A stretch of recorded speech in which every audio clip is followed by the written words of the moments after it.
lingkungan. Sudah bisa semua dibaca? Sudah, Bu. Nah,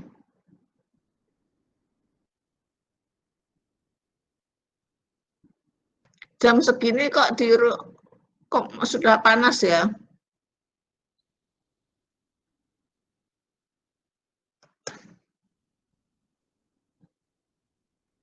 Kita jangan membahas langsung ke toksikologi lingkungan, kita membahas ke toksikologi dulu.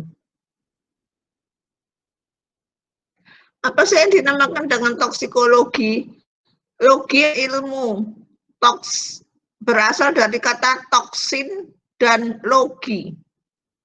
Logi ilmu, toksin racun.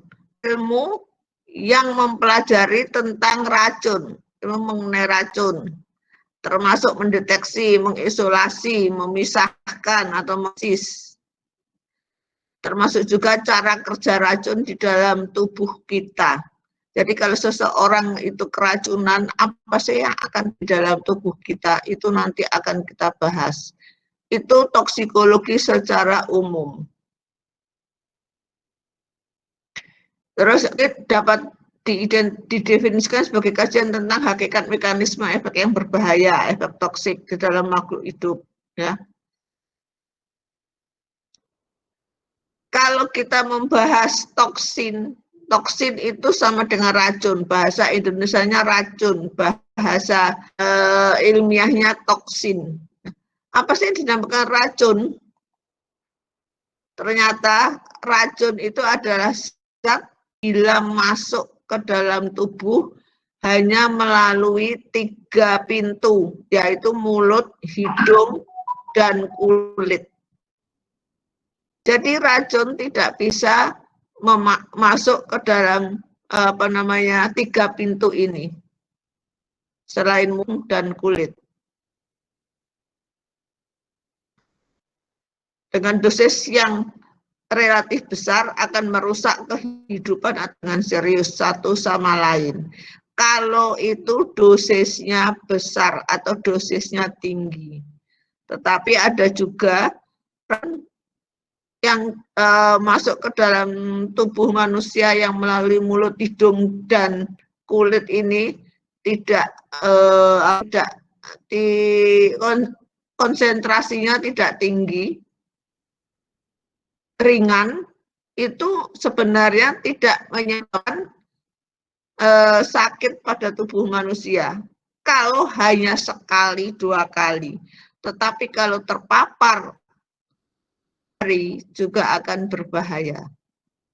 Itu yang dinamakan dengan racun. Kalau kita mau psikologi, ini secara umum ya, masih toksikologi secara umum. Maka kita harus menguasai ilmu matematika. Mengapa harus menguasai ilmu matematika? Karena kalau kita belajar toksikologi, itu kita juga belajar menghitung. Seperti kemarin, contohnya konsentrasi. Kalau Anda tidak bisa menghitung V1P1 sama dengan V2P2, kali bagi, tidak mungkin Anda bisa mengerjakan toksikologi. Ya. Ingat kemarin kalau membuat larutan itu dengan matematika. Terus yang kedua, kita juga harus mengerti ilmu. Oleh karena itu saya kemarin bertanya, adakah yang dari IPS? Jadi kalau yang dari IPS, tolong ditemu kimianya. Karena di D4 ini tidak ada mata kuliah ilmu kimia. Ya. Dan saya tidak akan mengulangi lagi, karena itu sudah pelajaran SMU. Jadi yang IPS lebih sedikit tentunya IPA. Yang IPS ada berapa mahasiswa?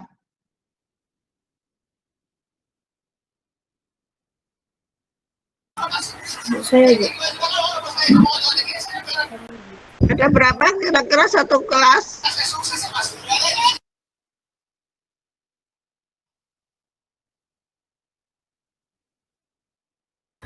Ada satu, Bu. Halo. Saya, Bu, satu. Jadi 2 sama Hana. Oh, satu saja ya? Oh, satu saja. 2, Oke. Bu. 2 Baik, sama Hana. Oh, 2. Oke, berarti kan lebih sedikit kan? Berarti sebentar. Oke. Terus yang kedua, kita juga harus memahami ilmu kimia. Karena yang dinamakan racun asin itu terdiri dari bahan kimia. Yang paling banyak. Dan mungkin 90% itu dari bahan kimia. Oleh karena itu kita juga harus mengerti kimia. Terus yang ketiga, ilmu biologi. Harus ingat ilmu biologi, terutama biologi manusia. Yang namanya biologi itu kan ilmu yang mempelajari tentang hidup, ya. Makhluk hidup itu kan ada 3, manusia, hewan, dan tumbuhan. Terutama pada manusia. Kita harus belajar mengerti tentang ilmu manusia.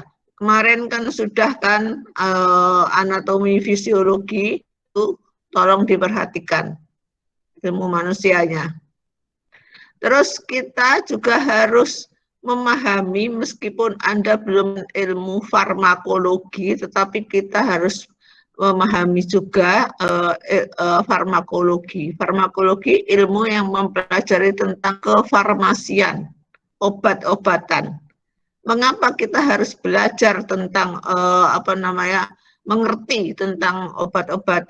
Karena tidak semua obat itu baik untuk tubuh manusia. Banyak obat yang menjadi racun untuk tubuh manusia.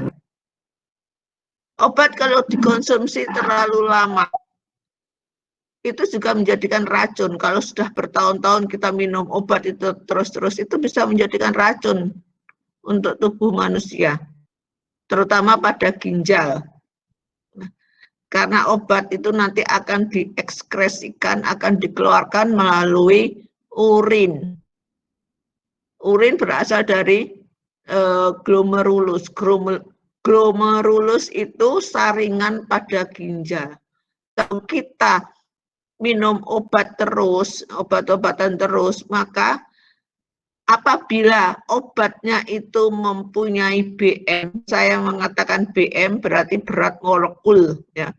Apabila berat molekul dari obat itu lebih besar di diameter glomerulus. Glomerulus itu saringan pada ginjal. Maka lama-kelamaan obat itu akan tertahan di glomerulus. Bayangkan kalau sekarang ada saringan santan gitu ya.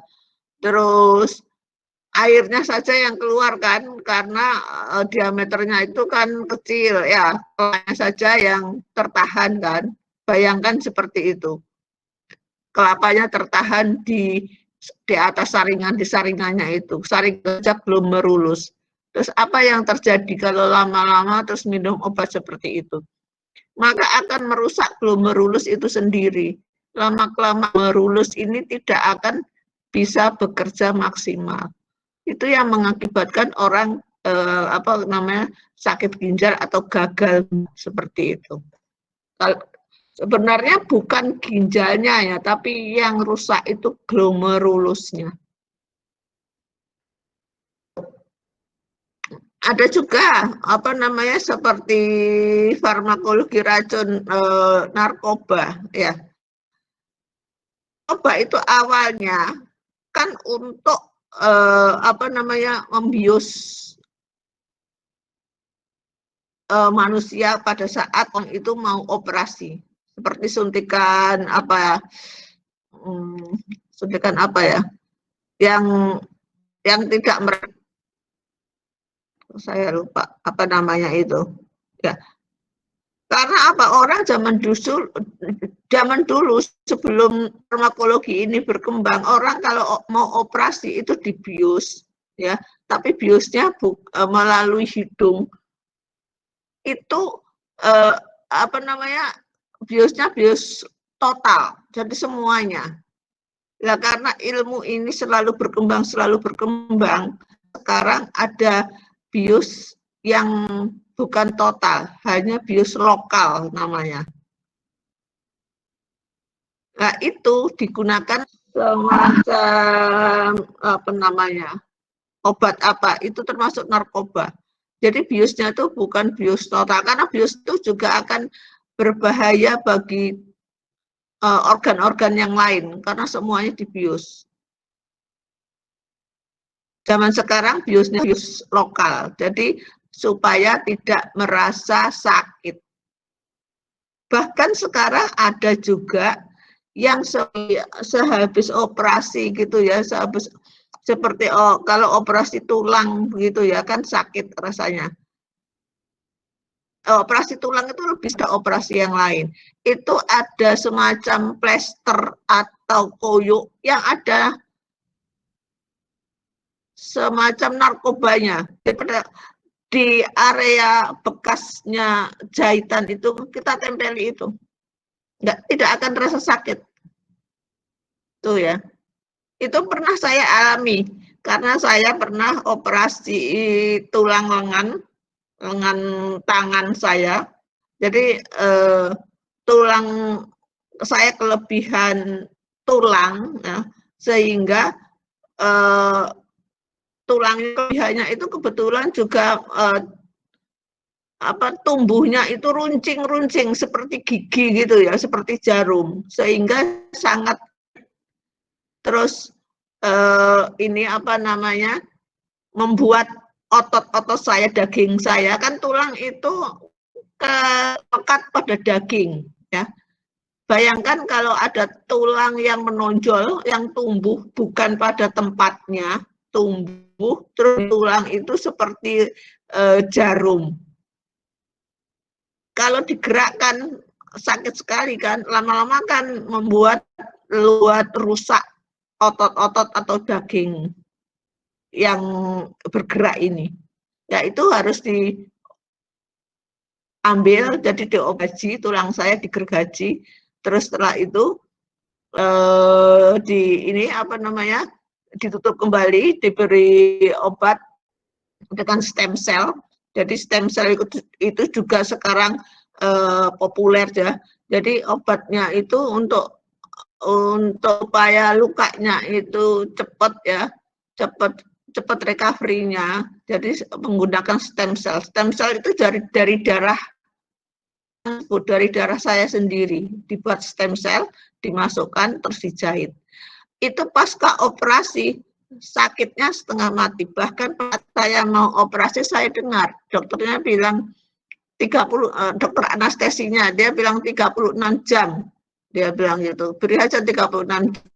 Saya kepikiran 36 jam berarti kan 1,5 hari.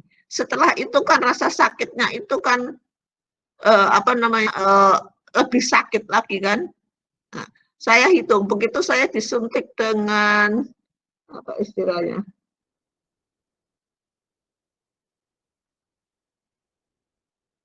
zaman dulu itu apa namanya, siapa yang tahu, narkoba,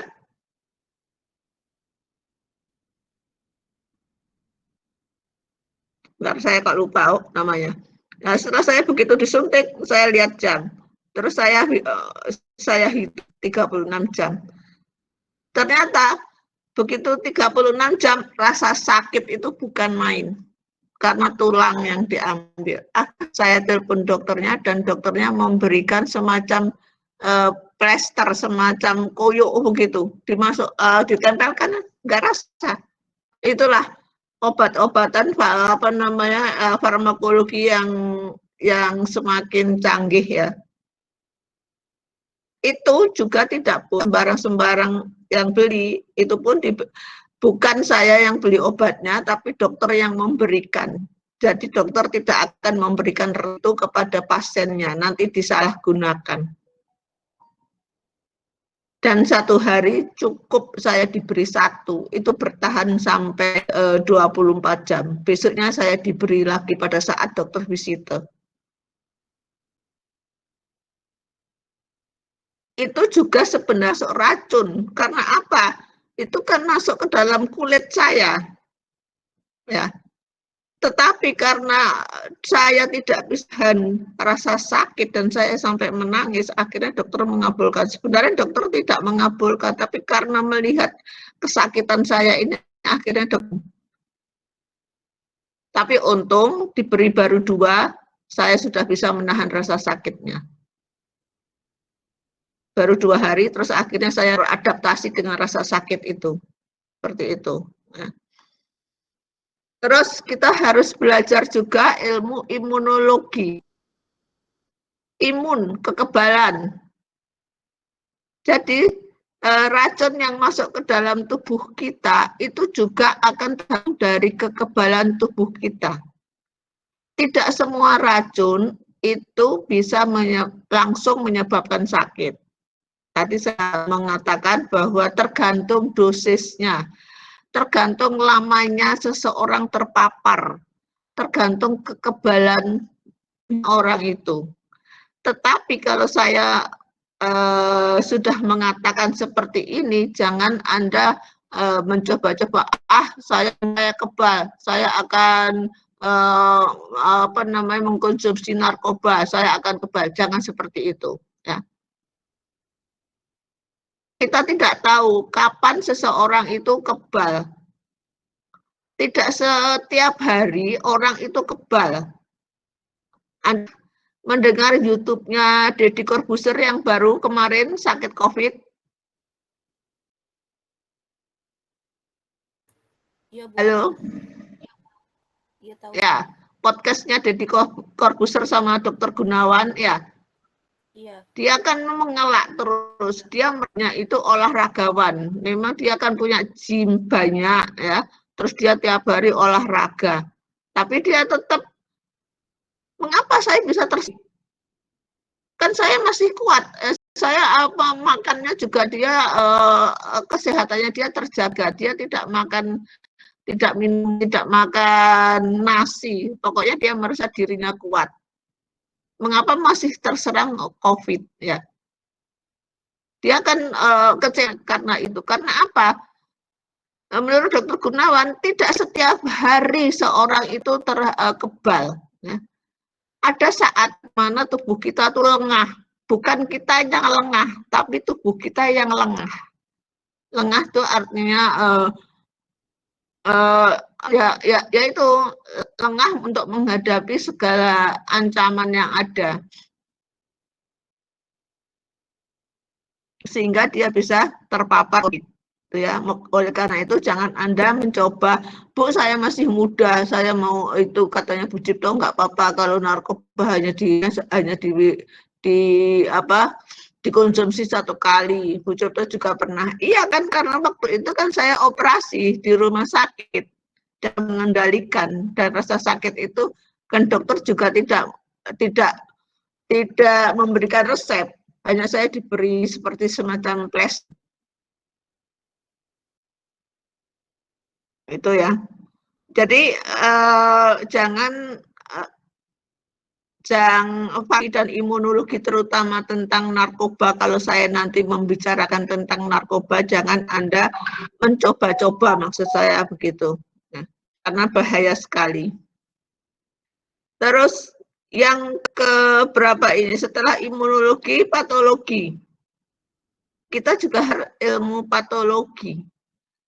Patologi itu bukan patogen ya, jadi patologi itu ilmu yang mempelajari organ dari tubuh kita, yang mana yang diserang oleh racun. Kalau itu racunnya melalui kulit, misalkan dengan kosmetik, itu berarti yang diserangnya. Kalau itu melalui mulut, itu yang paling berbahaya biasanya itu, atau yang melalui inhalasi pernafasan ke paru-paru. Jadi kita juga harus belajar ilmu paru-paru. Apa namanya? Kerusakan dari organ tersebut. Seperti COVID. Masuknya dari inhalasi dari mulut. Jarang sekali yang dari mulut, biasanya dari inhalasi ya kalau COVID. Yang diserangkan paru-parunya. Berarti kan harus juga meskipun tidak belajar sepenuhnya, tapi harus mengerti ilmu tentang paru-paru. Seperti kalau COVID mengenal paru-paru, apa yang terjadi di paru-paru kita, seperti itu. Terus juga kita harus belajar ilmu fisiologi. Fisiologi berarti ilmu yang mempelajari tentang fungsi dari organ tersebut.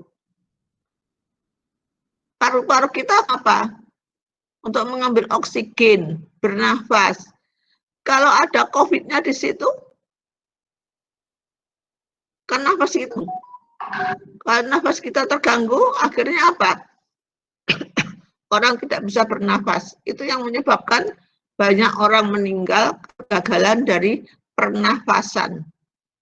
Kegagalan untuk mengambil oksigen, sehingga ada istilah saturasi oksigen di bawah 90 sampai 80 70. Nah, kalau sudah 70 itu paling bahaya ya, seperti TG kemarin itu ya, Pak siapa namanya, Pak Handoko ya,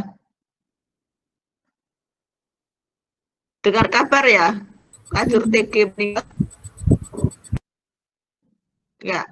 Itu terakhir saturasi oksigennya hanya 70, yang seharusnya 90 lebih. Saya sudah menduga, kalau sudah 70 dengan orang seusia begitu, sulit sekali untuk recovery, sulit sekali untuk sembuh. Akhirnya sudah. Dosen-dosen, ada dosen yang meninggal, Pak Arif Johari itu juga begitu. Terus lain yang harus kita pelajari adalah ilmu kesehatan masyarakat. Ilmu kesehatan masyarakat. Mengapa kita harus belajar ilmu kesehatan, bukan ilmu yang ada di dalam tubuh kita? Ya karena apa? Racun itu ada di sekeliling kita. Yang aktif masyarakat, bukan untuk diri kita sendiri. Racun itu tidak bisa masuk ke dalam tubuh diri kita sendiri, tapi ke masyarakat. Karena itu kita juga harus belajar tentang kesehatan masyarakat. Dan toksikologi ini akhirnya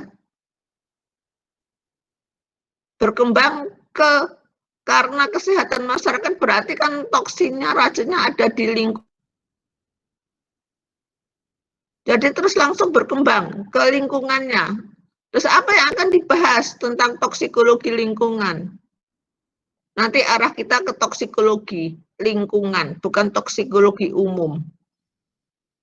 Coba lihat bagian yang di bawah, apa yang akan dilihat di lingkungan? Pencemarannya. Jadi nanti kalau kita belajar tentang toksikologi, yang kita bahas adalah pencemaran. Pencemaran di lingkungan kita itu ada 3 macam. Ada udara, lingkungan tanah, dan lingkungan air. Jadi pencemaran ada 3 macam. Nanti bagaimana yang ada di udara, dari mana saja asalnya, terus dalam bentuk apa saja, itu biasanya pencemaran udara. Pencemaran tanah biasanya, itu biasanya terjadi pada kalau kita menggunakan pestisida organoklorin, kan biasanya masuk ke dalam tanah, petani-petani itu ya. Atau juga organoklorin yang dipakai petani itu juga ke udara, tapi juga bisa ke tanah. Karena dia kan tanamannya, padi-padinya, kan masuk ke dalam tanah. Terus ada juga nanti ke toksikologi lingkungan tentang kesehatan lingkungan kerja. Kesehatan lingkungan kerja. Tidak semua kerja itu sehat. Terutama orang-orang yang masuk di laboratorium. Nanti Anda kan juga masuk ke laboratorium. Jangan mengira kalau laboratorium itu bersih. Justru laboratorium itu tempatnya racun. Baik racun yang bersifat kimia maupun racun dari makhluk hidup seperti kuman, mikrobiologi, ya parasit nanti, bakteri, ya kalau Anda nanti belajar mikrobiologi maka di situ Anda nanti diajari tentang bagaimana menanam, membiakkan atau mengkultur kuman. Jadi memang kuman itu yang satu bisa dibiakkan menjadi bentuk, akan dipelajari, akan kamu praktekkan semuanya di laboratorium. Itu kan juga berbahaya. Nah, kalau kamu tidak ngerti sifatnya kuman, bagaimana? Begitu juga nanti kalau kalian praktek di laboratorium toksikologi. Di situ banyak bahan kimia juga. Apalagi bahan kimia yang sifatnya misalkan HCl 100%, asam sulfat 100%. Oleh karena itu kan di dalam laboratorium kan juga ada semacam untuk ruang untuk tempat asap namanya. Jadi di situ asam sulfat dan asam HCl, asam klorida itu tidak bisa diambil di tempat lain, harus ada di ruang asam tersebut. Karena apa? Asam ini juga kalau dibuka, maka kalau itu langsung ada seperti uapnya. Itu kita menghirup uap tidak hati-hati, ya, maka tubuh kita juga akan terkontaminasi oleh asam tadi, asam sulfat tadi. Jadi yang dimaksud kesehatan lingkungan itu, kalau itu di laboratorium. Kalau itu bukan di laboratorium, bisa saja terjadi. Lingkungan kerja yang mana? Kalau kalian sering naik angkot, atau sopir angkot lah, yang sering ngetem jalan. Sekarang banyak Grab, banyak Gojek, ya. Kalian semuanya lebih baik ini untuk naik Gojek, naik Grab. Tapi sopir angkot yang dulunya itu masih mempunyai mobil, ya, dan dia mata pencariannya begitu kan, dia biasanya ngetem. Atau sopir Kopaja jauh yang tidak bisa dengan dijangkau dengan Gojek atau Grab. Dia ngetem, padahal di situ banyak asap dari knalpot. Apakah lingkungan kerja seperti itu sehat? Seperti itu. Itu yang namakan dengan kesehatan lingkungan kerja. Oke. Terus toksikologi bisa dilihat dari sisi ekonomi. Toksikologi ilmu ekonomi yang namanya. Mengapa ada ekonomi? Ya, karena apa? Banyak sekarang obat-obatan, bukan banyak, ya, obat ilmu farmakologi ini selalu berkembang. Tadi itu yang saya mengatakannya. Jadi perkembangan obat dan zat tambahan itu sangat berkembang.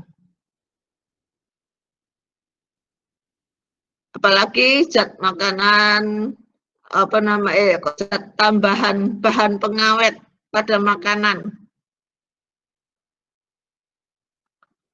Karena apa? Kadang Anda jangan hanya persepsi pada bakso saja. Banyak sekarang kan bisa pesan di Tokopedia makanan dari kota mana, misalkan rendang dari mana itu rendang itu asalnya. Orang Jakarta pesan rendang dari Padang. Yang seharusnya makanan itu tidak, katakanlah kalau rendang memasaknya itu berjam-jam bisa tahan sampai beberapa jam.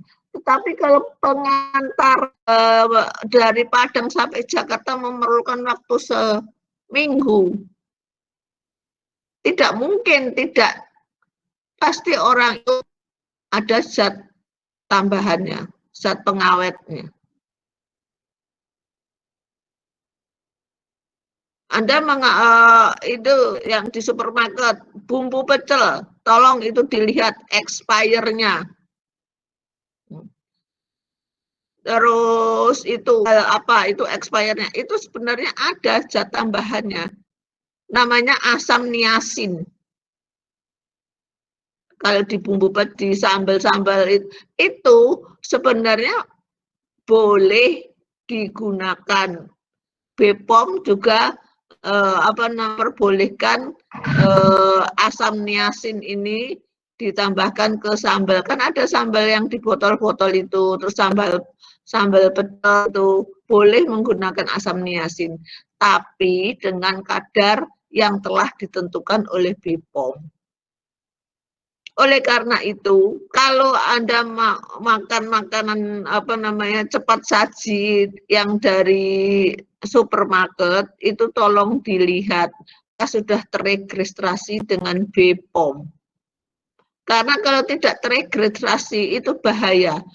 Asam niasin yang seharusnya ditemukan misalkan 2 gram per 1 kilo, dia tambahkan lagi 4, 6. Supaya apa? Supaya awet. Tidak mungkin di supermarket itu terjualnya seminggu 2 minggu, mungkin sampai 1 bulan. Nah, untuk awetkan ini dia tambahkan lagi asam niasin, supaya awet. Seperti itu ya. Karena apa? Ini kan beredar di seluruh Indonesia. Jadi si penjual itu juga sudah memperkirakan seperti itu. Bahaya ya kalau ada tambahan seperti itu. Lihatlah BPOM-nya dan lihat expirednya. Kalau di makanan itu sudah terdaftar di BPOM, tentunya akan tulis expired date-nya dari makanan tersebut. Begitu juga perkembangan obat. Ya, semakin berkembang, semakin berkembang. Tidak semua obat itu baik untuk tubuh kita.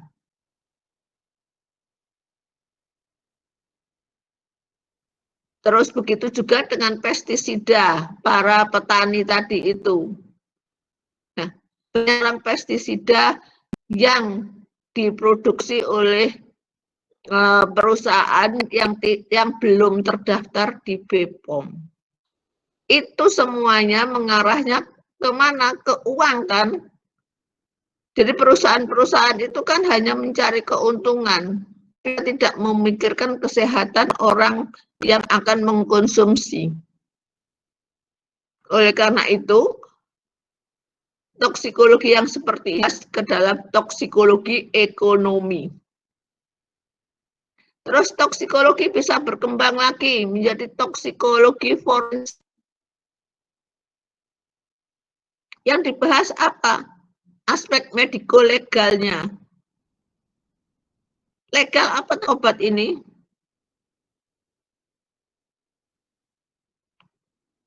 Apalagi sekarang semuanya banyak herbal.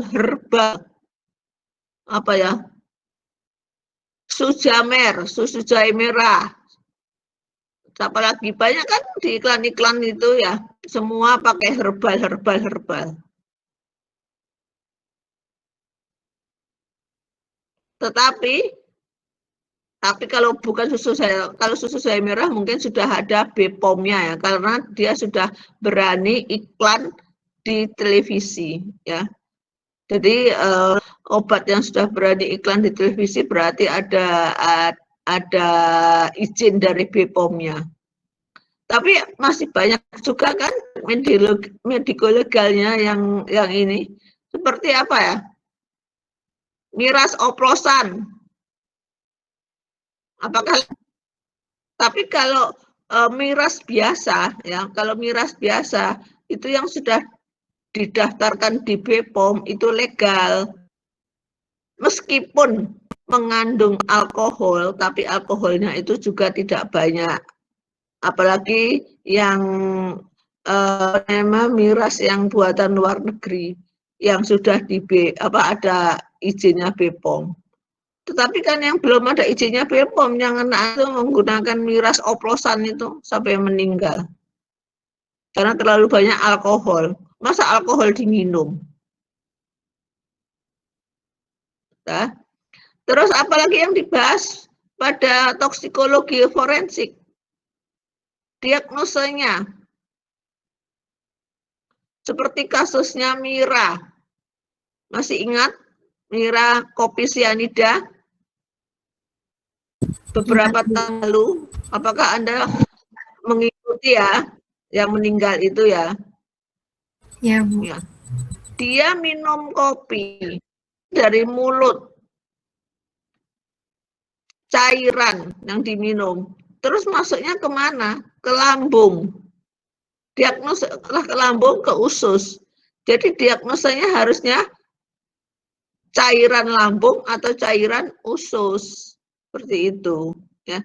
Sampai minum kopi sianida, tapi yang diambil kulitnya, yang diambil cairan yang ada di paru-paru. Itu jelaskan tidak nyambung ya. Seperti itu. Terus apa yang di toksikologi forensik? Terapinya.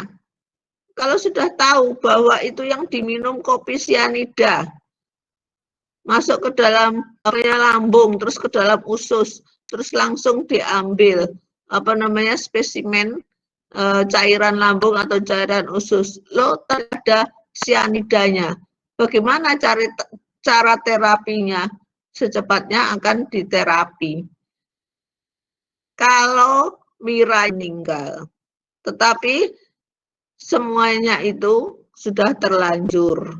Si Miranya sudah minum kopi, sudah meninggal. Minum kopi biasanya hanya dicangkir ya, bukan di gelas biasa. Kok secepat itu dia meninggal? Bu, katanya Bu Cipto tadi, racun masuk ke dalam tubuh itu tidak bisa menyebabkan sakit sekaligus. Tergantung. Kalau dosisnya tidak menyebabkan kelainan, mungkin timbul gejala, tetapi tidak sampai fatal seperti itu. Yang diminum Mira ini dosisnya tinggi, 1 jam 2 jam langsung meninggal, seperti itu. Baik, dari penjelasan saya ini, apakah ada pertanyaan? Jadi nanti kalau saya bertanya di UTS maupun UAS, ya, saya biasanya itu bertanya dan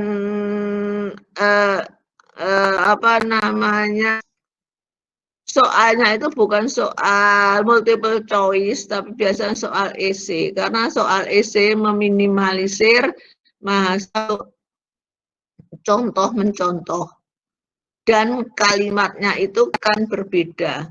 Dan dari penjelasan-penjelasan saya itu juga bisa Anda terjemahkan lagi ke dalam jawaban soal TS maupun UAS.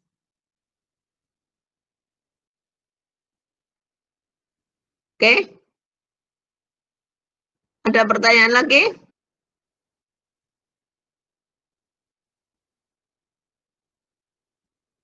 Apa ada pertanyaan? Mungkin untuk sekarang nggak ada, Bu. Bisa dilanjut aja. Mungkin nggak ada. Oke.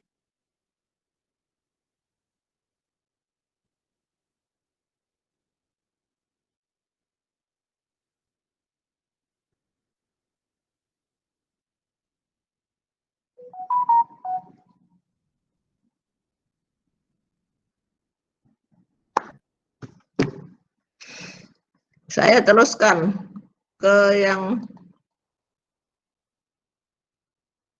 slide berikutnya. Jenis zat yang berpotensi sebagai racun itu bisa berasal dari rumah tangga. Di rumahmu itu loh, sekali racun. Bu, rumah saya sudah saya pel, sapu, dan sebagainya, mana ada racun?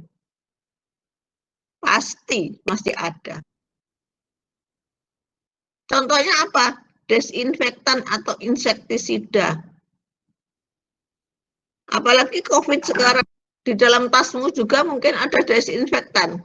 Betul apa tidak? Betul, Bu. Betul, Bu.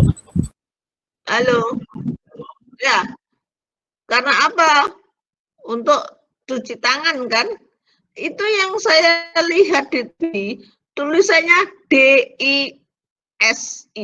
Salah. DE. Des. Bukan dis. Kadang televisi itu apa ya? Bukan membodohi karena ketidaktahuan atau bagaimana, tetapi juga tidak ada yang menegur. Disinfektan, ya kan? Di televisi itu banyak sekali disinfektan, desinfektan, bacanya juga desinfektan. Banyak sekali sekarang perusahaan pada apa namanya infektan, gunanya untuk cuci tangan. Iya betul, untuk cuci tangan. Karena apa? Virus COVID itu kalau itu mati disinfektan, biasanya mengandung alkohol atau alkoholnya berapa persen, supaya tangan Anda yang habis memegang uang, habis memegang itu ya, terus apa namanya bisa ini apa namanya kalau ada virusnya bisa dimatikan dengan desinfektan. Tetapi desinfektan ini bahaya, juga menjadi racun pada tubuh manusia.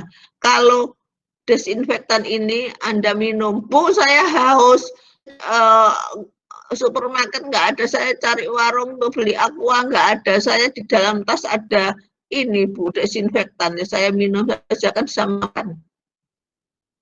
Nah, itu kan berbahaya desinfektan. Terus kalau dihirup terlalu sering, pun di dalam tas Anda ada desinfektan kan penggunaannya tidak setiap saat. Dan tolong pada saat menyemprotkan des ke telapak tangan, Anda apa namanya berhenti untuk bernafas sebentar saja. Kan menyemprotkan hanya 2 detik atau 5 detik. Seseorang itu kan bisa tahan tidak nafas. Jadi tahan nafas dulu saat menyemprotkan. Karena pada saat menyemprotkan itu juga kalau kita menyemprotkan desinfektan, terus kita menghirup desinfektan itu sendiri, sering kita gunakan, maka paru-paru kita juga akan berbahaya. Tuh ya. Terus di rumah juga, di rumah tangga ada insektisida. Di rumah kalian ada ini apa namanya baygon? Ada, Bu. Ada, Bu. Setiap rumah tangga tentunya ada baygon ya. Terus apa lagi? Hip. Terus apa lagi?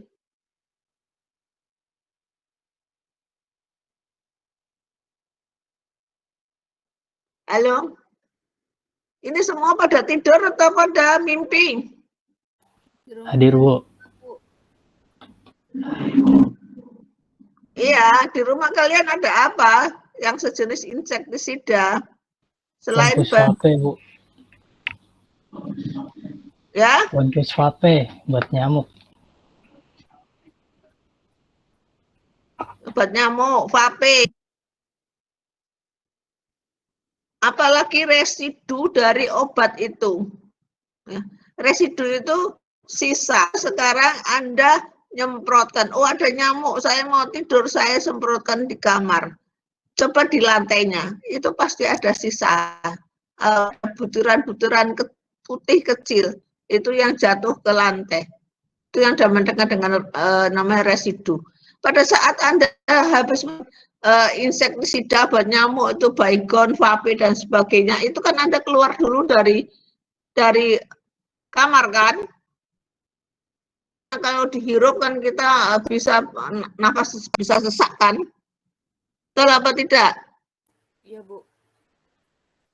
Betul. Jadi kalau menggunakan itu jangan langsung masuk di kamar ya. Terus yang kedua dari pertanian, dari pestisida ini ya, yang digunakan oleh petani-petani itu untuk apa namanya membunuh hamanya mati, tidak ada hama, padinya apa namanya berkembang tumbuh dengan bagus. Tetapi pada saat penyemprotan pestisida, apakah petani tadi sudah menggunakan masker? Sekarang namanya COVID, semua orang disuruh pemerintah untuk menggunakan masker. Zaman dulu, apakah iya petani itu menggunakan masker pada saat menyemprotkan pestisida? Nah, itu kan terhirup apa namanya paru-paru kita, paru-parunya si petani. Apa yang terjadi? Ya, apalagi petani menyelah setiap hari atau 2 hari sekali.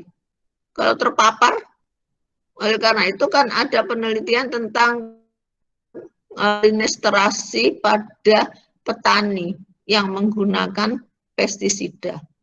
Bahayanya pada kadar kolestinerasi. Tidak usah itu, saya saja hampir semaput oleh pestisida ini. Apa namanya? Padahal baru saya tuangkan.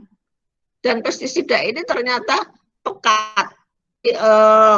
Ini untuk tanaman hias saya karena banyak apa namanya virusnya. Jadi daunnya itu lama-kelamaan habis, daun mudanya lama-kelamaan habis, jadi banyak hamanya. Terus saya pergi ke toko beli pestisida ini. Katanya orangnya, Bu, satu apa namanya, 1 sendok makan dicairkan dengan air sampai sekitar 100 atau 200 ml. Pada saat saya menuangkan itu saya lupa namanya saja apa namanya tidak mengira pekat itu. Begitu saya tuangkan saya juga bernafas, langsung saya sesak. Saat itu juga saya langsung sesak, betul-betul sesak. Padahal hanya sesendok saja. Bayangkan kalau petani itu berhari-hari, tahun menggunakan pestisida.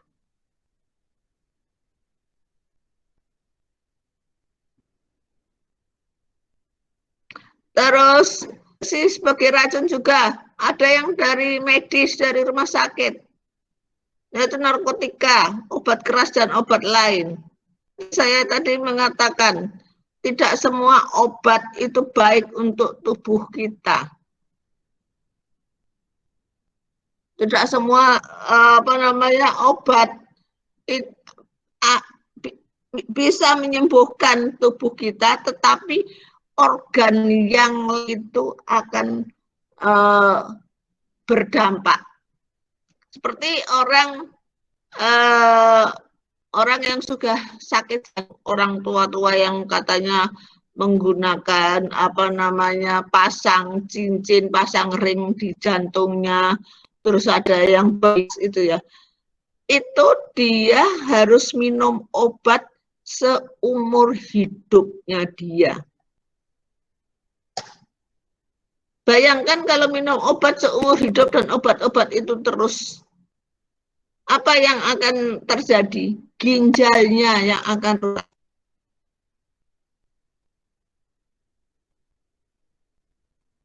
Ini dialami oleh suami saya. Suami saya dari 2007 sampai 2021 dan sampai seumur hidupnya dia akan minum obat jantung karena jantungnya sedang ring. Dan ini sekarang juga sudah agak berimbas ke ginjalnya. Karena saya cek ginjalnya sudah agak melemah. Terus sekarang mana yang akan diobati? Apakah ada ginjal lagi? Dan itu memang resiko. Nah, resiko orang yang sakit jantung mengatakan ini suatu saat kan sudah 14 tahun minum obat. Suatu saat akan ginjalnya. Kan tidak mungkin tidak minum obat 14 tahun yang lalu sampai sekarang. Terus bagaimana kalau nggak minum obat? Nah, kalau minum obat, ginjalnya yang sakit. Pilih yang mana? Itulah dilema. Oleh karena itu mahal harganya. Jangan dikira sudah bisa minum obat, beli obat itu akan sembuh. Sembuh pada organ yang lainnya. Jantungnya sembuh, tapi ginjalnya yang sakit. Jadi saya juga agak cemas juga ya melihat kondisi suami saya yang seperti ini. Saya tidak tahu lagi dokter juga memberikan apa-apa karena sudah seperti itu. Catatan medisnya juga seperti itu. Terus yang lainnya narkotika, narkoba yang tadi saya mengatakan bisa digunakan untuk orang operasi. Karena untuk menghilangkan rasa sakit yang seperti tadi itu, koyok yang saya ceritakan. Tapi tidak digunakan seterusnya. Terus yang berasal dari industri, logam berat, asam, atau bak. Oh, logam berat ini banyak sekali ya dari industri. Itu bisa termasuk pencemaran lingkungan udara. Bisa juga logam berat ini ke pencemaran lingkungan air, perairan, laut. Perusahaan-perusahaan yang membuang limbahnya itu di laut memang diharuskan untuk membuang limbah laut. Tetapi ya di laut yang mana? Tentunya yang agak masuk ke dalam, jangan sampai di perairan di dekat pantai. Karena di dekat pantai biasanya orang-orang nelayan itu kan mencari ikan itu di sekitar pantai, tidak jauh dari tengah laut. Tapi mana ada perusahaan yang mau membuang limbahnya, membuat pipa saluran sampai ke tengah laut. Itu. Dan sebelum dibuang, tentunya kan harus diolah dulu. Tentunya perusahaan itu kan ada semacam penampungan seperti danau gitu yang harus dikelola dulu, baru itu dibuang ke laut. Jangan hanya asal saja terus langsung dibuang ke laut. Kalau lihat pabrik aki, merek Toyota, aki apa itu ya? Aki mobil, aki motor, aki motor itu kan ada PB-nya, plumbum, timah. Aki itu kan terbuat dari timah. Itu kalau di perusahaan Astra, di perusahaan-perusahaan aki yang besar, itu mempunyai semacam danau gitu untuk membuang limbahnya ke situ. Jadi dia tidak langsung membuang ke, kalau Anda lihat itu di Cikarang ya, di Cikarang Kerawang sana itu sudah ada. Karena apa? Asar. Jadi dia bisa ini. Tetapi belum tentu perusahaan-perusahaan aki yang lainnya itu bisa seperti Astra. Itu. Nah kalau dia pembuangannya langsung tanpa pengolahan dulu langsung buang ke laut, apa yang terjadi? Apalagi pipanya tidak sampai ke tengah laut. logat ini masuk ke dalam ikan. Pada saat ikan berenang,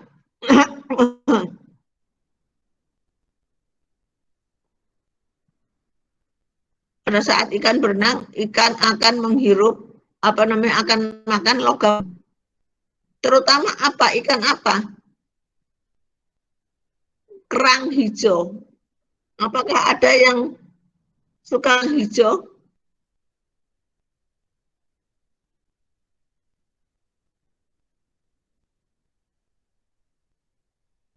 Halo? Enggak Bu, nggak suka Bu. Sifat dari seafood, makanan kerang hijau, itu justru dia suka makan limbah logam berat. PB dia, arsen dia makan, dia sukanya gitu, masuk ke dalam tubuhnya. Terus kerangnya Anda makan, berarti Anda akan terkontaminasi oleh logam berat. Dan bahasa kuat di industri. Anda pernah tahu pabrik asam sulfat dan asam klorida yang Indonesia di mana? Itu kan asam juga. Di mana? Daerah mana? Di Jakarta.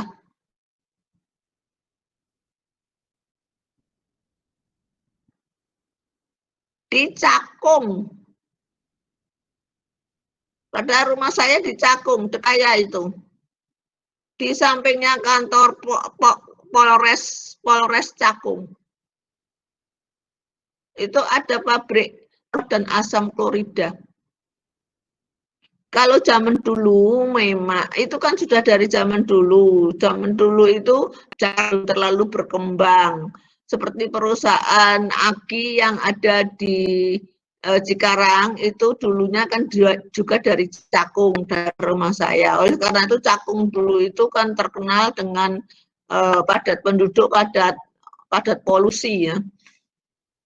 Tapi sekarang perusahaan aki yang di Cakung sudah dipindah ke Kerawang karena memang sudah tidak boleh menggunakan memproduksi aki di daerah Cakung karena sudah banyak masyarakat yang tinggal di Cakung.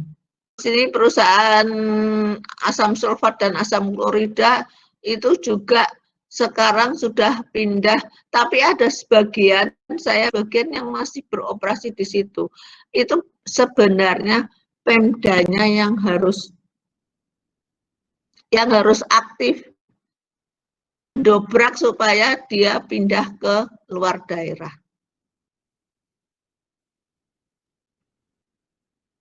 Oke. Terus di alam bebas itu juga banyak racun dari binatang, ular, dari jamur. Di sekitar kita jamur itu banyak sekali. Apalagi kalau saat hujan panas dan lembab. Biasanya jamur yang bisa masuk ke dalam tubuh manusia melalui inhalasi biasanya itu dari niger. Dari jamur niger itu biasanya bisa masuk, bisa membuat orang itu sakit asma. Karena jamur masuk melalui inhalasi itu termasuk di paru-paru itu susah untuk bernafas. Terus ganja, banyak juga ya ganja, apalagi yang di Aceh. Tanaman ganja itu sebenarnya kan tanaman liar ya. Dia mestinya tumbuh, aslinya kan seperti itu di Aceh itu. Tetapi pada masyarakat sekitarnya termasuk daun ganja ini ternyata dipakai penyedap masakan juga ya kalau orang-orang Aceh asli sana. Memang enak kan ya. Tapi kan digunakan yang sebanyak-banyaknya. Tapi apa? Disalahgunakan oleh masyarakat. Ganja dibuatlah narkoba dan sebagainya.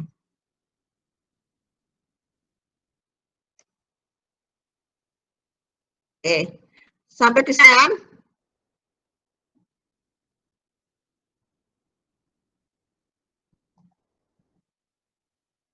Halo, ada pertanyaan?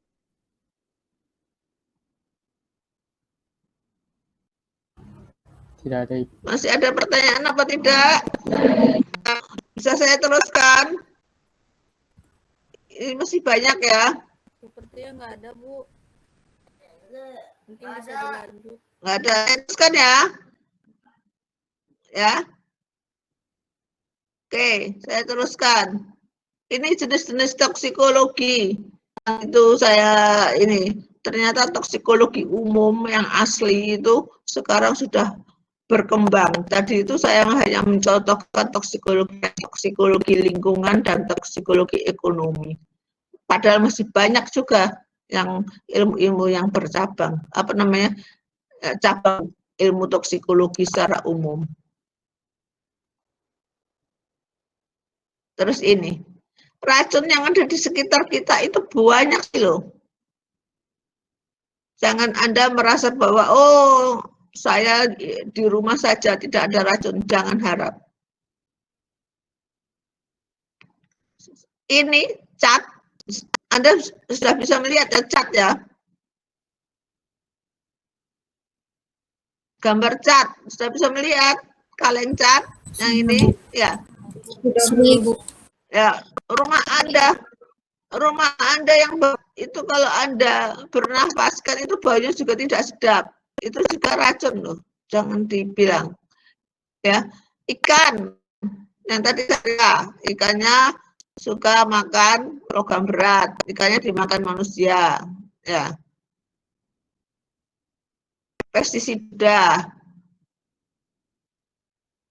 indoor di dalam ruangan. Ya. Di AC, ruangan yang ber-AC. Ruang AC itu tidak dibersihkan, itu maka di sekitar di AC-nya itu juga banyak jamurnya. Yang tadi saya jamur-jamur itu tadi yang bisa. Terus asbes. Ada orang yang menggunakan rumah itu dengan asbes, bukan dengan genteng.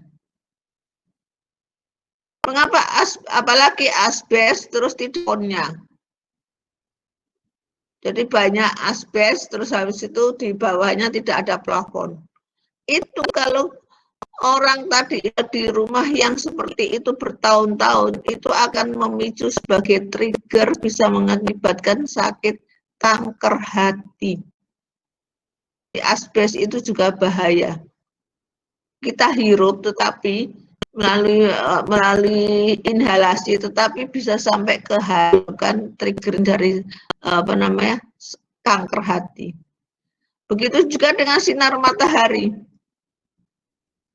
Oleh karena tidak banyak sekarang itu kosmetik itu katanya itu berapa jam untuk melindungi kulit dari sinar matahari ya. Tetapi di kosmetik sendiri itu ada air raksanya, ada HG-nya. Yang membuat kulit glowing kata sekarang itu istilahnya ya. Bisa kulitnya itu bisa glowing dan putih. Itu apa? Ini memang bisa menghindari sinar matahari, tetapi di dalamnya ada HG-nya, ada raksanya, air raksa. Itu berarti juga bisa keracunan melalui kulit. Terus ozonnya, kendaraan ini knalpotnya seperti yang Anda lihat di Jakarta, Kopaja itu banyak asap hitam. Itu kan dari pembuangan sisa-sisa pembakaran. Dia akan zaman dulu kan premium bensin.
Halo,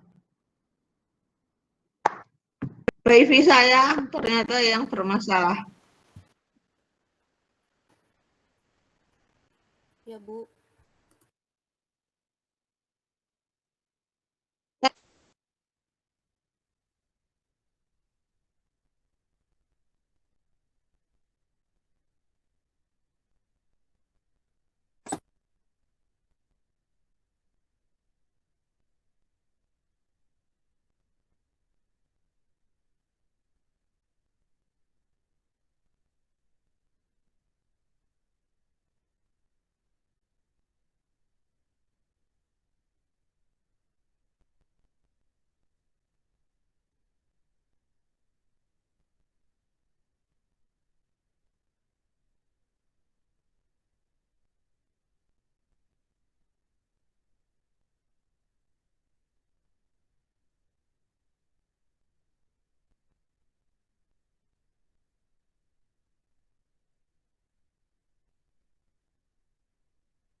Halo, sampai di mana tadi saya?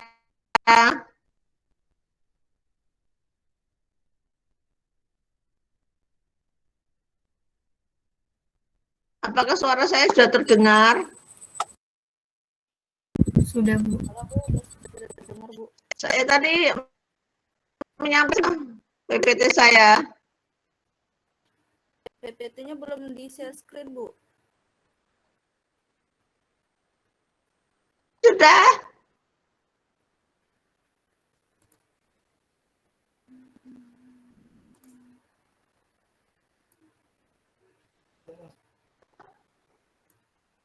Belum kelihatan share screen-nya, Bu. Nah,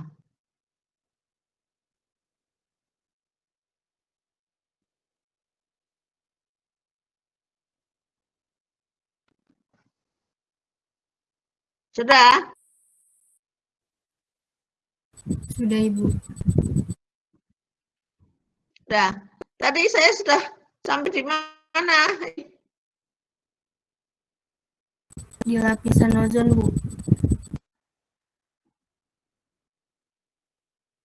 Di lapisan ozon. Oke, yang saya tadi mengatakan premium dan pertalite tadi itu ya. Iya, Bu. Oke. Terus untuk selanjutnya ini dari industri juga logam berat, merkuri juga dari industri.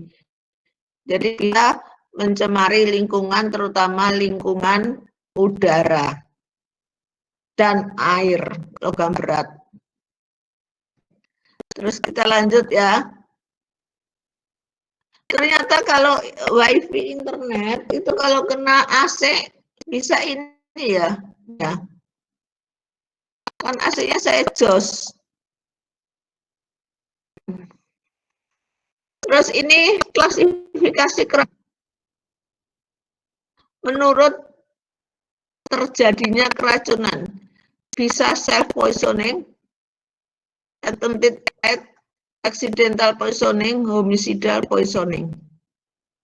Yang dinamakan dengan self poisoning, meracuni diri sendiri. Contoh meracuni diri sendiri.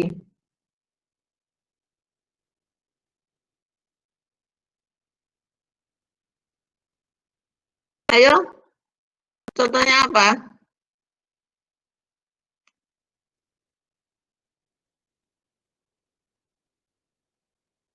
Ayo Anda D4.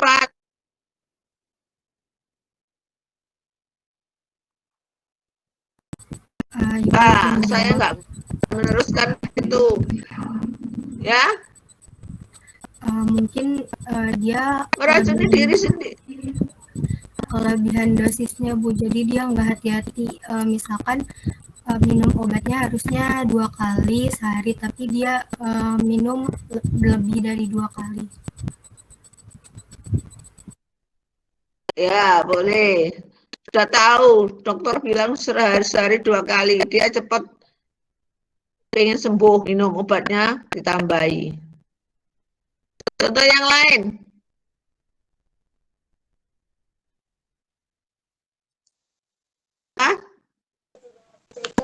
Izin menjawab, Bu. Sudah tahu. Ya, apa? Ya, misalnya dia depresi, jadi dia minum bahan-bahan kimia berlebihan, Bu. Boleh, sudah tahu kalau itu dia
eksotoksin.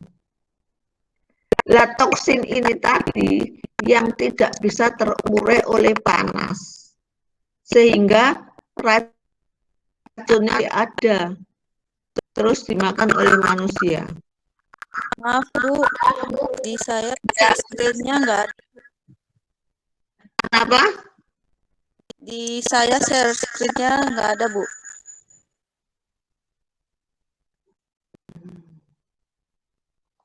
Yang di lain ada kan? Tidak ada, Bu. Nggak ada, Bu. Enggak ada, Bu. Ya ampun.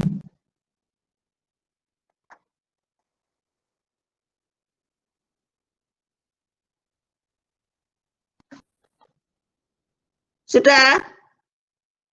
Sudah Bu.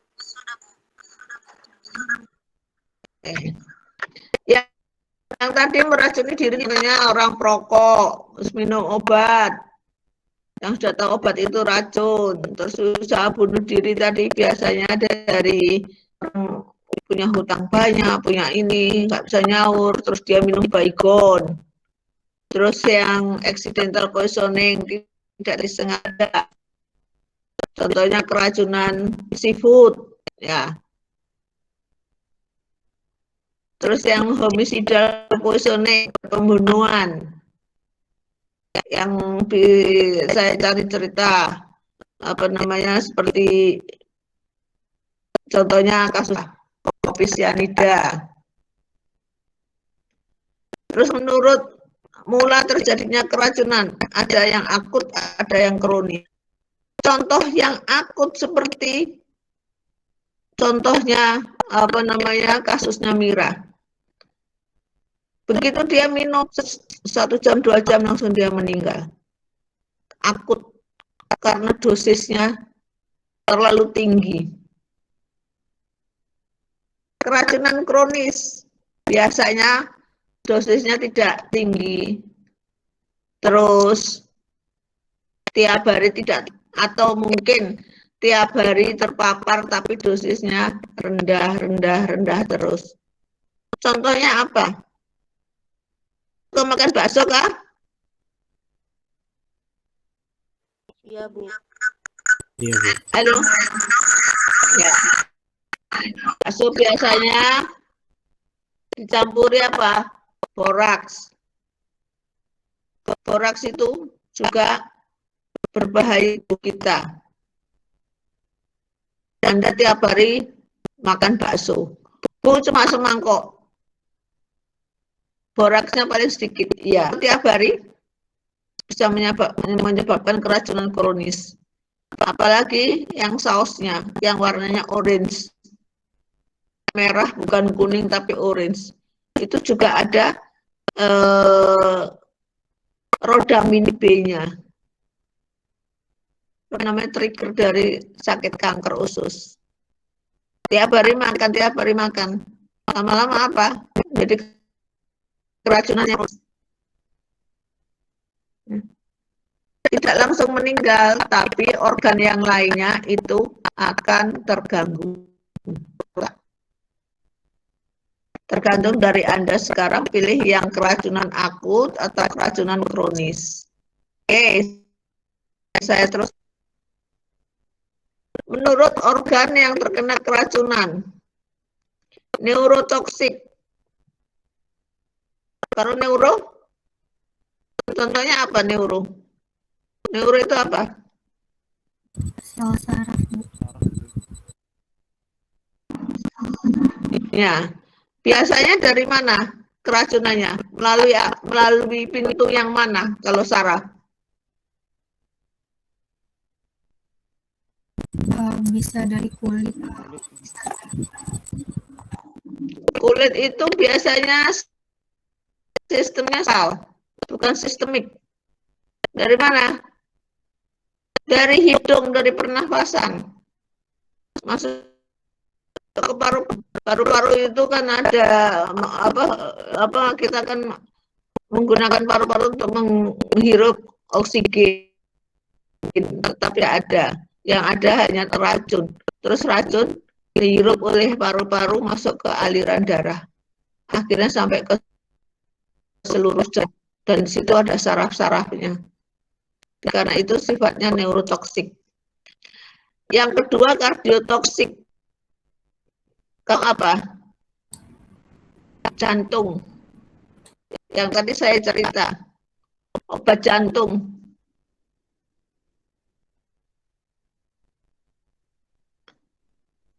Atau mungkin bukan obat jantung, obat yang lain yang menyebabkan berhenti jantung. Nefrotoksik. Nefro apa? Ginjal. Orang konsumsi obat terus-terusan. Seperti tadi cerita saya, suami saya 14 tahun minum obat, ginjalnya yang sakit. Bukan ginjalnya. Nefrotoksik itu keracunan ginjal. Jadi ginjalnya yang sekarang keracunan. Itu racun ya, bukan ginjal sakit tapi keracunan ginjal. Hepatotoksik, keracunan hati, hepar. Contohnya tadi kalau rumah atapnya dari asbes ya, terus orangnya papar tiap hari, makan, tidur dan sebagainya di dalam rumah, sehingga bisa mengakibatkan kanker hati, hepatotoksik. Menurut jenis bahan kimianya, racun apa? Golongan alkohol tadi miras dan sebagainya, banyak alkoholnya, desinfektan. Golongan fenol yang tadi bisa dari obat pel, karbol, terus apa lagi? Obat pel itu juga bahaya juga loh. Yang kamu kalau ngepelan itu termasuk bahan kimianya golongan fenol. Terus golongan logam berat yang saya contoh kalau makan ikan, makan kerang hijau dan sebagainya.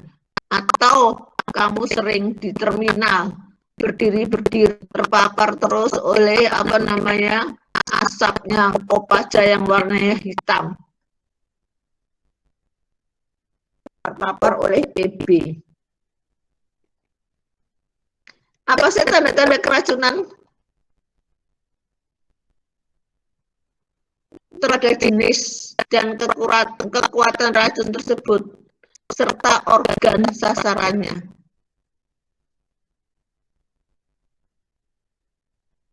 Kalau racunnya banyak dan spesifik bisa mengakibatkan koma.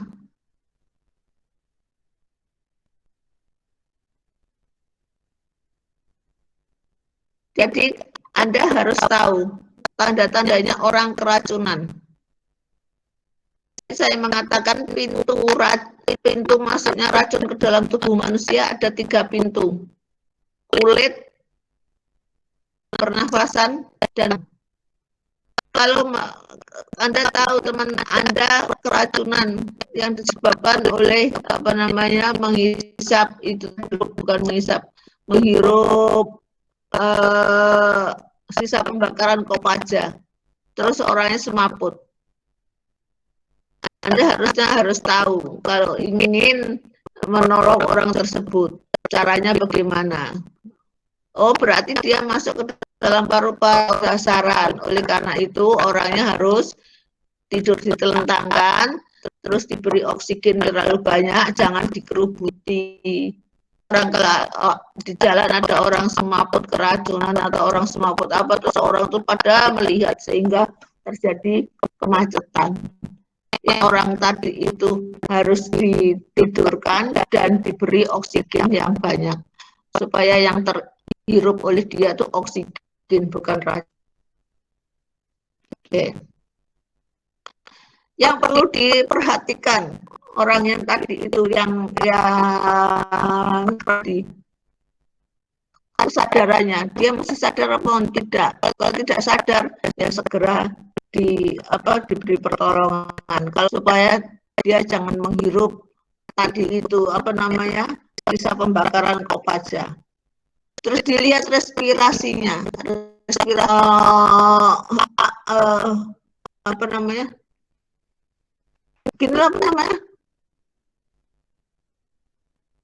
bernafas.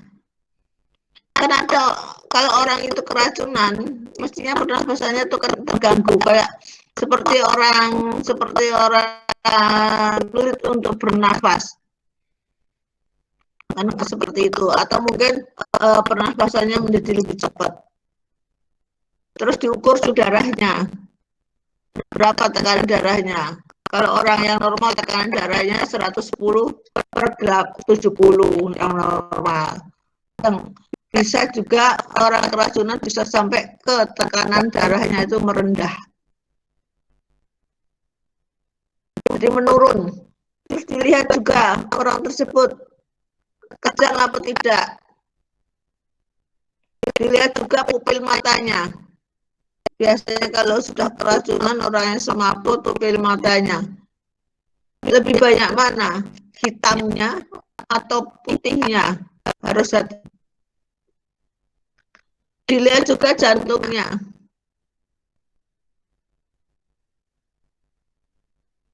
Dilihat juga bising usus itu, ususnya itu seperti Anda kelaparan.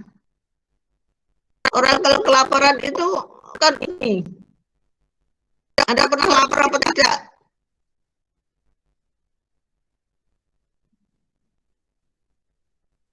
Halo? Ususnya seseorang kan kalau lapar kan berbunyi kan ya, cukur kan gitu ya. Dilihat ususnya itu bunyi apa tidak, seperti itu. Anda kira kalau orang kelaparan itu bukan keracunan, itu sebenarnya juga suatu bentuk keracunan. Karena apa? Di dalam usus tidak ada makanan, sehingga produksi asam HCl dari lambung itu terus memproduksi. Karena itu kan ada istilahnya sakit mah. Lapar itu juga termasuk keracunan, awal dari keracunan. Oke. Bagaimana cara kerja racun? Ada yang lokal, ada yang sistemik. tadi itu menjawab dari apa namanya kulit itu biasanya bersifat lokal. Kalau bersifat lokal yang bermasalah itu seperti penggunaan apa namanya kosmetik yang supaya bisa putih glowing ya, padahal ada raksanya, ada Hg-nya, ada merkurinya, bukan raksa, ada merkurinya sehingga warnanya putih glowing, tapi hanya di wajah, di tangannya, di kakinya hitam, sama saja. Itu biasanya reaksinya lokal, tidak menimbulkan kejadian di tempat lain. Tetapi meskipun begitu, itu juga termasuk keracunan. Terus yang sistemik ini bisa menyerang organ vital, karena apalagi kalau dia menghirup dari inhalasi, apa namanya tadi itu menghirup sisa-sisa pembakaran dari kopaja, bisa sampai ke susunan saraf, jantung, paru dan sebagainya. Atau mungkin juga bukan bukan juga dari inhalasi, tapi juga dari mulut. Tadi kan ada 3 pintu ya, mulut kan juga bisa. Anda makan borak terlalu banyak, makan bakso terlalu banyak, atau mungkin Anda makan singkong. Anda pernah makan singkong goreng itu ya. Singkong itu kan kadang-kadang ada yang warnanya hitam atau yang warna rasanya agak pahit. Itu sebenarnya dia ada cyanidanya. Singkong itu ada. Oleh karena itu kalau kita makan singkong terlalu banyak, kadang-kadang perut itu rasanya begah gitu ya. Karena apa? Cyanidanya itu yang bekerja. Hati-hati makan singkong, apalagi singkong goreng. Anda belum pernah masuk ke kampus ya. Di depan kampus itu tiap hari pagi-pagi jam 7 sudah ada orang jual singkong goreng. Enak sekali singkongnya. Dan saya juga makan, tapi saya tahu bahwa singkong itu ada cyanidanya. Saya belinya hanya sedikit. Kalau saya beli, itu harganya 1.000, murah. Saya beli 5 gitu, saya bagi-bagi. Yang penting saya makan cuma 1. Masa saya beli 1.000? Dosen mana yang beli singkong 1.000 kan gitu, ditertawakan kan ya. Makanya saya belinya cuma 5.000. Jangan terlalu banyak. Itu pun di rumah teman. Supaya kalau keracunan bersama-sama.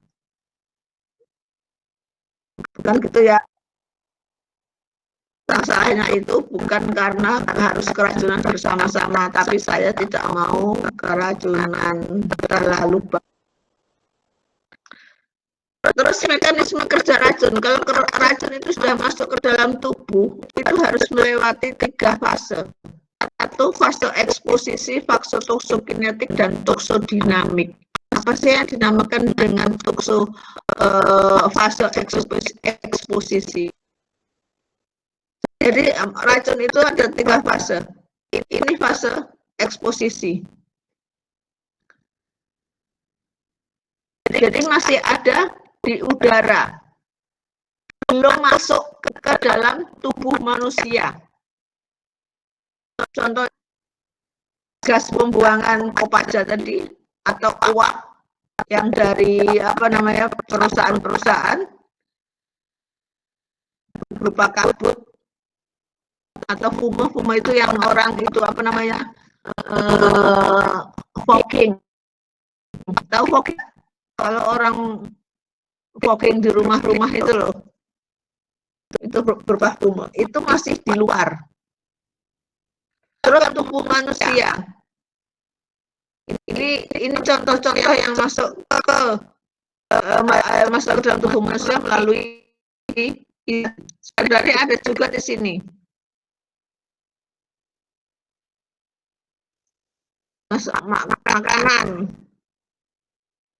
Makanan. Tulis ya, makanan.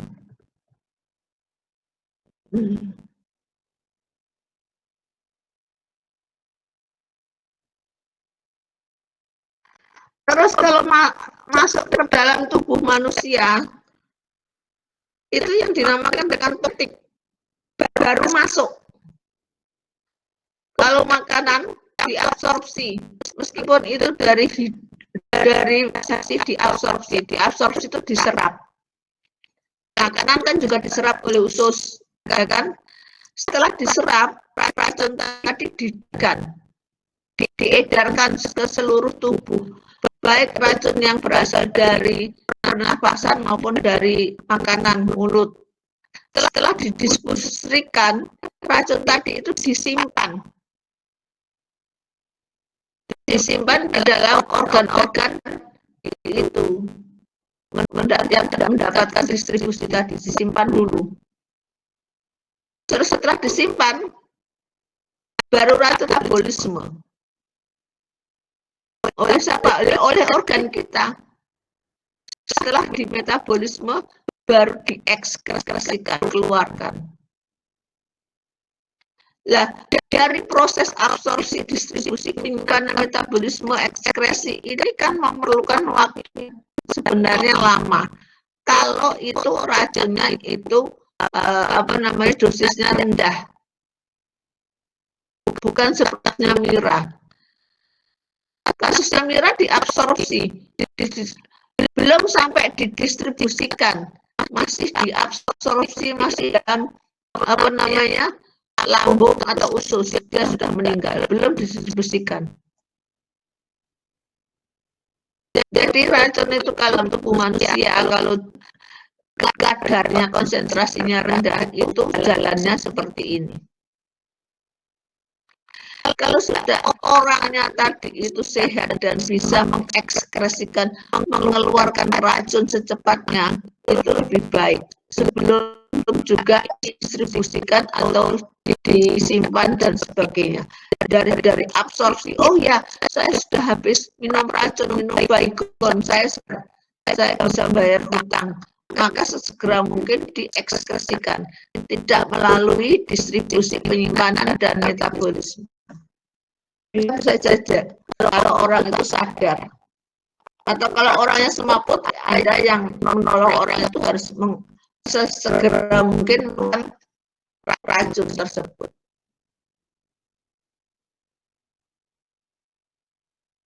Oke. Dia tidak bisa mengekskresikan, dia akan berinteraksi dengan toksin yang ada di dalam organ. Sebelum diekskresikan, atau mungkin sudah diekskresikan, tetapi ekskresinya itu kan tidak, karena ada yang diabsorpsi tadi sedikit, misalkan yang diabsorpsi cuma berapa, terus yang disimpan berapa, dan yang dikeluarkan ini berapa. Tidak semuanya bisa dikeluarkan oleh tubuh kita. Yang di sini, yang di metabolisme dan tahap metabolisme tadi, itu berinteraksi dengan reseptor yang ada di dalam organ. Itu dengan fase toksodinamik. Sehingga orangnya tadi mungkin akan menjadi sakit, misalkan terlalu banyak makan boraks, atau terlalu banyak makan rodamin B, atau tadi terpapar oleh bisa mengakibat orang sakit kanker usus. Terus tadi terlalu lama terpapar menghirup asbes, bisa terpapar bisa berinteraksi, reseptor ada di dalam organ. Reseptor ini apa? Ya itu tadi, organ apa yang ada di dalam hati. Dia mengikat asbes tadi, dia bisa menyebabkan sakit kanker hati. Itu sudah fase toksodinamik. Sampai di sini ada pertanyaan?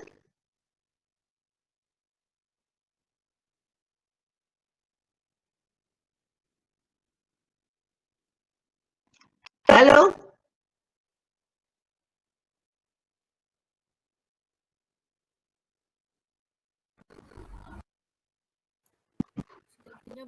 Tidak ada? Izin bertanya, Ibu. Belum ada. Ya. Di sini, Bu, menurut organ yang terkena beracun itu, dan ada hepatotoksik ya, Bu, yang dapat Hepatotoksik. yang dapat mengakibatkan kanker hati.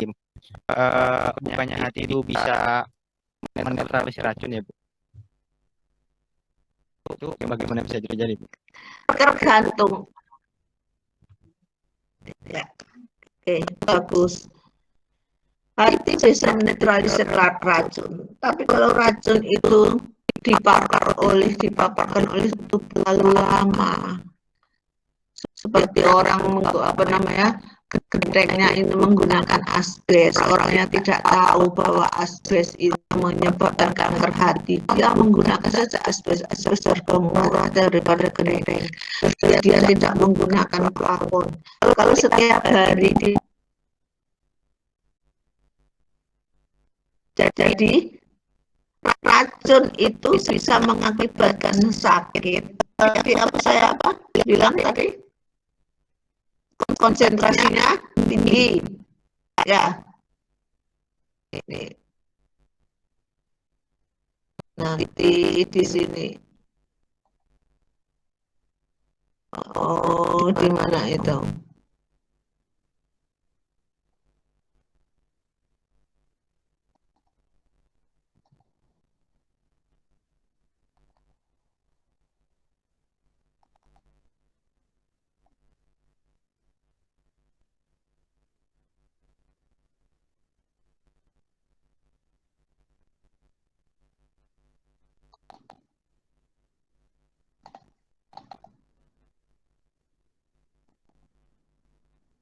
Gak ada ya. Jadi racun itu masuk ke dalam tubuh manusia itu jika satu masuk ke dalam tubuh manusia dan menyebabkan sakit, jika satu dosisnya sehingga dikatakan keracunan yang akut seperti kasusnya Mira. Baru minum 1 gelas kopi, padahal kan racun cyanidanya kan tidak 1 cangkir. Kan kopinya 1 cangkir, tapi karena konsentrasinya tinggi pekat, dia langsung meninggal. Dinamakan dengan keracunan yang akut. Bisa juga orang yang terpapar oleh asbes tadi itu. Dia tidak sakit, 1-2 tahun tidak sakit karena apa? Hati bisa menetralisir racun. Tapi kalau hati ini terus dipapar terus, tahun-tahun dipapar terus, seperti tadi ceritanya Deddy Corbuzier, saya tiap hari olahraga, makanan saya sehat, tapi sakit COVID. Ya, pada saat-saat tertentu seseorang itu tidak tidak langsung imun, tidak langsung kebal. Seperti tadi saya katakan, saya jelaskan, kita harus belajar imunologi. Memang hati tugasnya untuk menetralisir racun, tapi tidak setiap saat. Kalau terpapar sehari 2 hari mungkin hati bisa menetralisir. Kalau terpaparnya bertahun-tahun,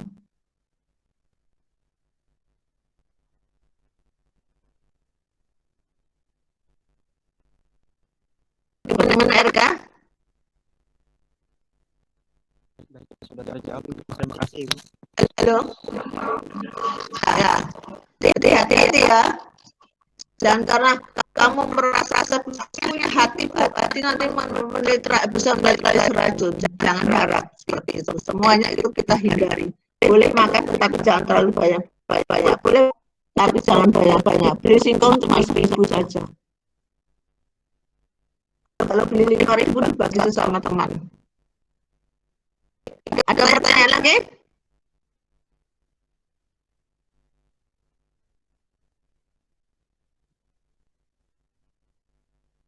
Tidak ada? Saya teruskan atau berhenti? Tidak ada, Bu. Ini lanjutin aja, Bu. Lanjut. dikelola loh. Kalau orang itu sadar. Oleh karena itu kita harus sadar, itu harus waspada.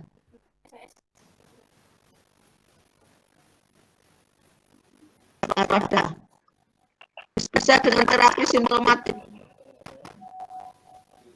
Menghilangkan gejala, pertahankan alat vital kita, organ vital kita yang supaya kita tetap hidup, paru-paru yang pertama, ya, yang kedua hati tetap dipertahankan. Secepatnya mengeluarkan racun, ekskresi obat. Jadi Anda kalau tadi tubuh saya sudah minum obat, secepatnya harus dikeluarkan. Kalau Anda sadar bahwa obat dan bukan seharusnya obat itu Anda konsumsi. Minum air putih banyak-banyak. Atau mungkin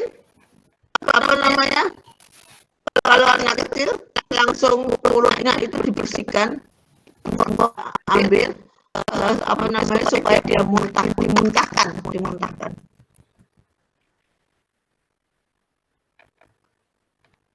Ada teman saya dulu sukanya dia makan bakso, dia tahu kalau bakso itu berat. Setelah dia makan dia muntahkan, yang penting dia sudah makan dulu, katanya itu. Tapi sayang orang yang sudah tidak ada dipanggil Tuhan karena yang tadi terakhir dia meninggalnya itu kanker nasofaring. Nasofaring itu faringitis di daerah hidung, ya. Terus naso itu jadi saluran antara hidung dan tenggorokan. Itu ya. Apakah itu akibat dia sering memuntahkan makanan bakso? Saya tidak tahu. Yang penting dia masih muda, keluar dia sudah panggil Tuhan. Oke. Untuk mencegah absorpsi racun, kalian melalui kulit. Misalkan Anda di laboratorium, kulit Anda tadi terkena asam sulfat atau asam klorida yang pekat, namanya asam. Maka Anda harus menggunakan supaya itu nanti netral kulit Anda menggunakan basa. Basanya dari mana? Bukan basah ya. Bahannya yang bersifat basah. Bahan kimia yang bersifat basah biasanya dari sabun mandi itu basah, sabun apapun itu basah. Tapi sabun yang mempunyai pH tinggi, basahnya agak kuat, itu hanya sabun colek. Sabun colek sebenarnya ya. Tetapi kalau kena tangan kita yang ada sabun krim ekonomi atau sabun apa lagi yang sabun colek itu loh. Tapi karena pH-nya terlalu tinggi, itu kalau kena kulit kita juga mengelupas, panas di kulit kita. Itu berarti sabunnya pH-nya tinggi. Dengan sabun colek, Anda bisa putih karena kulit ari Anda semuanya tinggi. Tapi ya itu tadi, kalau kulit lemak, kulit terkelupas bagaimana? Ini bukan hanya di tangan. Kalau di tangan masih mendingan. Kalau seluruh tubuh. Terus kalau itu pencegahan AMC melalui inhalasi. Yang tadi saya bilang, tindakan orang itu di tempat yang tidak banyak orang, yang udaranya bersih, yang menghirup oksigen lebih banyak. Kalau dikerubuti orang semua kan menggunakan oksigen, sama saja oksigen tidak terhirup oleh orang yang keracunan tadi. Ini keracunan peroral. Keracunan peroral itu keracunan melalui mulut. dimuntahkan. Tadi itu diambil apa makanannya dari tenggorokannya di apa namanya dimasuk jari atau apa gitu dengan spatel terus di itu.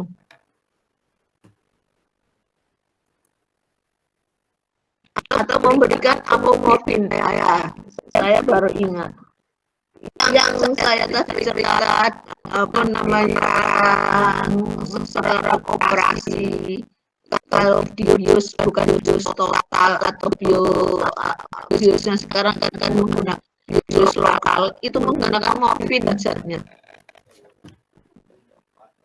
Seperti tadi saya di plaster oleh dokter.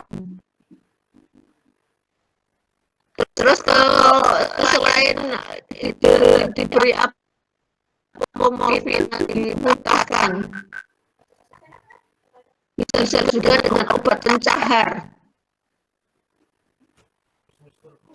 Zaman dulu, ya, anak-anak kecil itu juga dulu saya pada saat masih kecil itu sebulan sekali itu diberi saya ibu saya obat pencahar.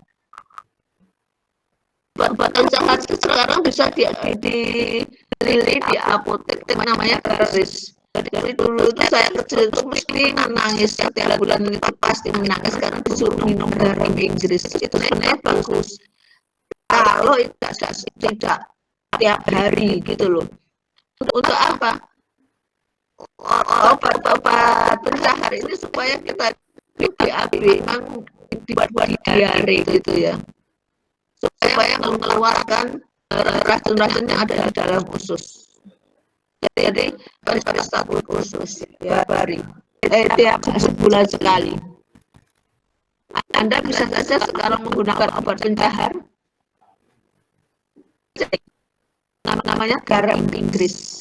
Tapi itu warna apa namanya per kilogram berat badan harus ditimbang berat badan berapa kilogram ada ukurannya. Pahit rasanya, Anda minum, besoknya Anda akan diare.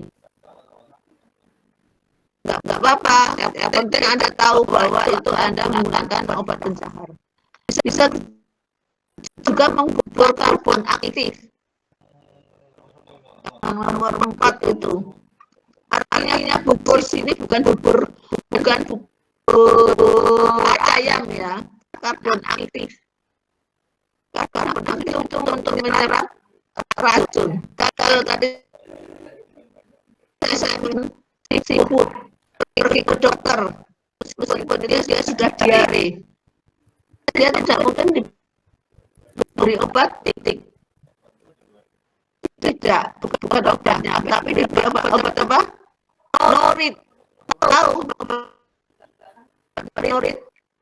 Warnanya hitam.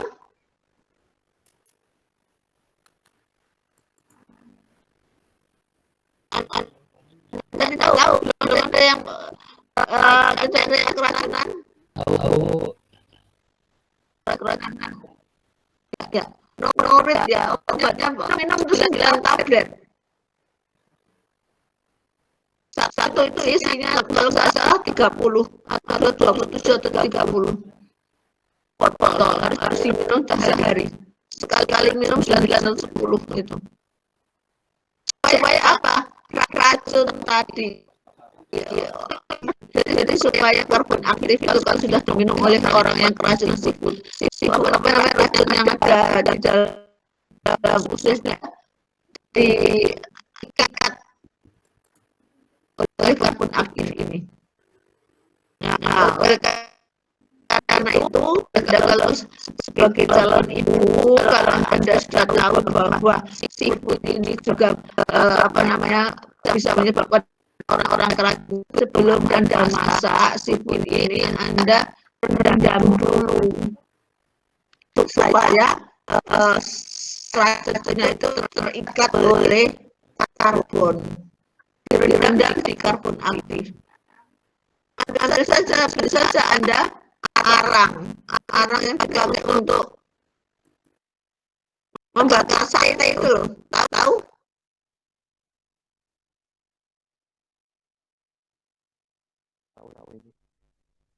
Halo, Tahu Bu tahu. Ya, Bu tahu. untuk meretas sate itu arang itu. Direndam di situ 30 menit supaya racunnya terikat oleh arang tadi. Nah, ini yang terakhir, mempercepat pengeluaran racun. Racun itu kalau sudah masuk ke dalam tubuh manusia juga, kalau orangnya sadar bisa dipercepat dengan transfusi pengganti. Ini tidak bisa kita kerjakan. Anda harus masuk ke rumah sakit atau pergi ke dokter. Dok, saya ini racun, minum racun. Saya sekarang sadar bagaimana caranya untuk mengeluarkan. Begitu juga dengan dialisis peritoneal. Itu juga yang menggunakan yang bisa mengerjakan rumah sakit. Dialisis juga rumah sakit dialisa, banyak sekarang rumah sakit dialisa orang yang sakit gagal ya, banyak kan cuci darah istilahnya. Anda pernah mengatakan orang itu sakit biasa sekarang cuci darah seminggu 2 kali, itu yang dinamakan dengan hemodialisis, dari darahnya dicuci. Hiperperfusi juga dilakukan di rumah sakit. Yang bisa dilakukan sendiri yang nomor 3, diuresis paksa. Diuresis paksa itu Anda mengeluarkan kencing, memaksakan untuk dikeluarkan secara paksa. Itu namanya diuresis paksa. Dengan apa? Dengan obat itu bisa juga beli di apotek. Kalau Anda sudah tahu bahwa Anda minum racun, minum kopi sianida, supaya segera dikeluarkan melalui kencing, itu diuresis paksa. Bisa itu, tapi penggunaannya juga setiap hari seperti itu. Saya dulu sering menggunakan diuresis paksa. Kalau badan saya sudah ya, saya tahu bahwa padahal saya tidak minum sianida, tidak minum kopi sianida, tapi orang kalau makan terlalu banyak, minum terlalu banyak itu kan juga membuat orang itu gemuk kalau dia metabolismenya tidak sempurna. Kalau pada orang-orang tua itu metabolisme sudah tidak sempurna, sehingga apa yang dimakan, apa yang diminum itu menjadi istilahnya menjadi otot, orangnya gemuk. Itu saya kalau sudah tahu, saya sering minum manis, saya sering ini, saya sudah mulai gemuk. Saya beli obat dulu. Malamnya saya bisa kencing itu bisa sampai 10 kali semalam pada saat tidur. Besoknya kurus badan saya. Itu terpaksa ya, karena saya terpaksa tidak ada waktu untuk olahraga dan sebagainya, baru itu. Tapi kalau selama kita masih bisa mengeluarkan racun itu dari tubuh kita, jangan melalui obat-obat yang seperti saya kayak cacat. Jadi saya memberikan contoh yang salah. Kalau kita sudah belajar 10 jangan seperti itu. Yang mengeluarkan racunnya bisa saja caranya supaya kita berkeringat olahraga, supaya kita tetap badannya tetap fit, kurus. Dan jangan kira kalau olahraga selalu fit, selalu sehat, jangan lengah seperti jadi kurang sering yang lengah, menyerang. Oke, sampai di situ ada pertanyaan?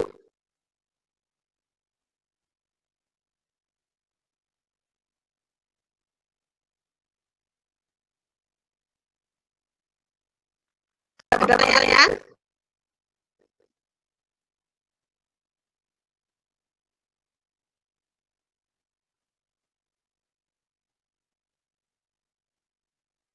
Halo, pertanyaan apa tidak? Tidak ada Ibu. Nggak ada, Bu. Tidak ada. Ya, tidak ada. kuliah selama 2 jam. Tolong ya, kalau saya ini bertanya, ada ini langsung dijawab. Kalau ini cepat dijawab, jadi jangan ini ya. Terus kalau saya tanya, contohnya apa? Saya berikan contoh atau tidak akan meminta Anda untuk memberikan contoh yang Anda tidak tahu. Yang Anda tahu di sekitar Anda. Seperti tadi meracuni, Mas nggak pernah tahu. Sekitar Anda banyak orang merokok. Merokok itu kan berbahaya. Tapi orang tetap masih bisa merokok. Itu kan salah satu meracuni diri. Dia sudah tahu merokok itu bahaya. Itu loh maksud saya. Ya. Baik, kalau begitu saya akhiri. Selamat siang semuanya. Saya share di grup. Selamat siang Ibu. Terima kasih. Terima kasih, Bu. Terima kasih.